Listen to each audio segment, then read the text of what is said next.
ketika dia habis hubungan badan, kemudian mengalami haid, lalu setelah suci haid dia mandi besar sekali, atau ada seorang wanita yang tadi mimpi basah, kemudian belum mandi, dia haid, maka setelah selesai haid dia mandi sekali, ajza'ahu anhuma. Kata Ibnu Qudamah, itu sudah bisa menggantikan keduanya. Qalahu aktsaru ahlil ilmi, ini merupakan pendapat mayoritas ulama seperti Atha, Abu Zinad, Rabi'ah, gurunya Imam Malik sendiri, Imam Asy-Syafi'i, Ishaq wa ashabur ra'yi, dan beberapa ulama Kufah. Wallahu a'lam. Artinya itu adalah pendapat jumhur ulama.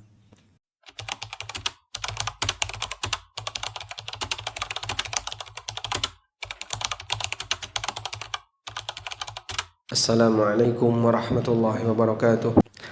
Ada kasus bagaimana ketika ada seorang wanita yang mengalami junub, baik karena hubungan badan atau karena mimpi basah, kemudian dia belum sempat mandi, lalu dia mengalami haid. Apakah dia punya kewajiban untuk mandi junub? Kasus semacam ini pernah dibahas oleh Imam Asy-Syafi'i rahimahullah dalam kitab Beliau mengatakan di kitab coba kita simak pernyataan beliau. Idza asabat al-mar'ata janabatun, apabila wanita mengalami junub, thumma hadat, kemudian dia mengalami haid, qabla an taghtasila minal janabah, sebelum dia mandi junub, lam yakun 'alaiha ghusl janabati wa hiya haidun, maka wanita ini tidak punya kewajiban untuk mandi junub dalam kondisi dia sedang haid. Li'annaha innama taghtasilu fatathura bil ghusli, karena yang namanya mandi itu ketika dia bisa dalam kembali suci, dia bisa menjadi suci, maksudnya suci dari hadas dengan mandi yang dia lakukan.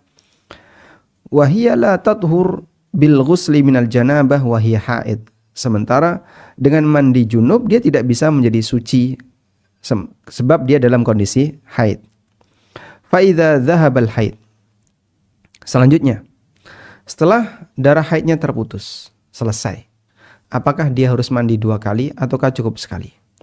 Imam Asy-Syafi'i rahimahullah mengatakan, fa idza dhahabal haidu, dan apabila haidnya sudah selesai, ajza'aha ghuslun wahid, maka dia cukup mandi sekali. Sehingga dia cukup mandi untuk niat haid dan niat junub. Baik.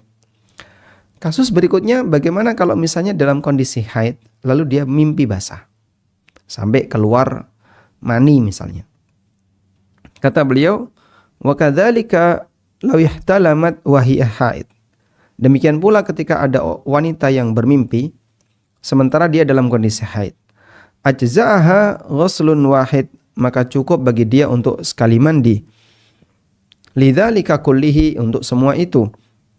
Walam yakun 'alaiha ghuslun, dan dia tidak punya kewajiban untuk mandi. Wa in katsura ihtilamuha, meskipun dia sering bermimpi. Hatta tathura minal haidhi, sampai dia suci dari haid. Fataghtasilu ghuslan wahidan, kemudian dia bisa mandi sekali. Tayyib, demikian keterangan Asy-Syafi'i rahimahullahu taala dalam kitab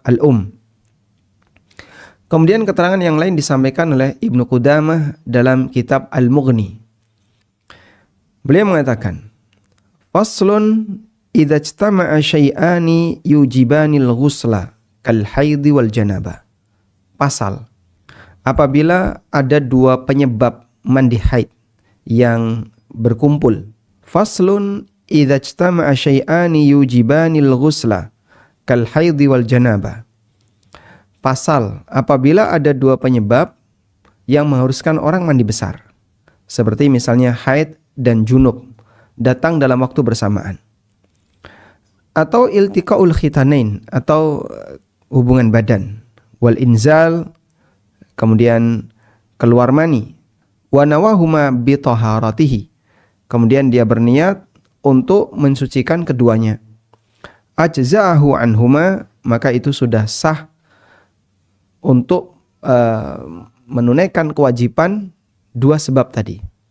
Sehingga ketika dia habis hubungan badan, kemudian mengalami haid, lalu setelah suci haid dia mandi besar sekali, atau ada seorang wanita yang tadi mimpi basah, kemudian belum mandi, dia haid, maka setelah selesai haid dia mandi sekali, ajza'ahu anhuma. Kata Ibnu Qudamah, itu sudah bisa menggantikan keduanya. Qalahu aktsaru ahlil ilmi, ini merupakan pendapat mayoritas ulama seperti Atha, Abu Zinad, Rabi'ah, gurunya Imam Malik sendiri, Imam Asy-Syafi'i, Ishaq wa ashabur ra'yi, dan beberapa ulama Kufah. Wallahu a'lam. Artinya itu adalah pendapat jumhur ulama. Meskipun ada sebagian pendapat yang diriwayatkan dari Al-Hasan Al-Basri, An-Nakhai, bahwa wanita haid yang junub maka dia mandi 2 kali. Wa innawa ahadaha aw nawatil mar'ah al-haid dunal junub fal tujzi'uhu 'anil akhar. Kalau kemudian wanita itu cuma niat mandi salah satu. Misalnya wanita hanya niat untuk mandi haid dan dia tidak punya niat mandi junub, apakah itu sudah bisa menggantikan kewajiban mandi junub? Ala wajhaini, ada 2 pendapat di kalangan ulama Hambali dalam hal ini. Salah satunya adalah sah, sehingga walaupun dia hanya niat mandi haid, tapi itu sudah bisa menutupi kewajiban dia untuk mandi junub. Karena yang jelas dia sudah suci dari hadas, dan itu mencakup dua-duanya, baik hadas karena haid maupun hadas karena junub.